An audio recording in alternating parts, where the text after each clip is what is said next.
Bitcoin over the years, especially in the early, let's say 2, 3 years, three major problems. Well, one was legitimacy, right? So nobody knew if it was going to work, if it was to be taken serious, or is it just anarchist kind of little thing that will never reach mainstream, right? Will it ever be adopted?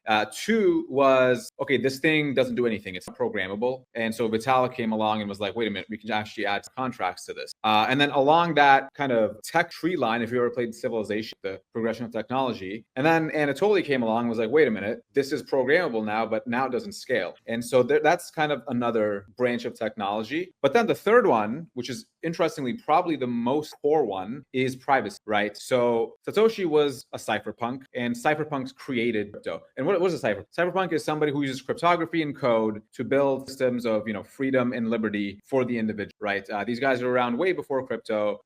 Most of the encryption type stuff that you see on the internet was evangelized by them, written by them. And when Bitcoin first released, that was a very big problem, and it was a big point between all the OGs, including such Hal Finney, even Andreas, about how we need to add more anonymity and privacy to Bitcoin. So there was actually a proposal in a forum, in the early Bitcoin forums, where somebody said we can actually use Zk to make Bitcoin private. It could be, we can apply in such and such ways. But Satoshi said, yes, if that were possible, this would allow for a better, more efficient. However, I don't know how you would solve the double spend problem in that. And so a big part of the reason why all blockchains today are transparent is because you need to solve something called the double spend problem, which is to say, when I send you money, I don't actually send it to two other people. So that, and that's actually why blockchains exist. Like you need to have everybody verify everybody's stuff to avoid the double spend problem. But with Zk, briefly put, Zk is being able to prove that something happened without revealing something, right? So you can actually prove the double spend use that you did not double spend without revealing privacy. Anyway, so Zcash is the first system with that premise that came live many years ago, 8-9 years ago.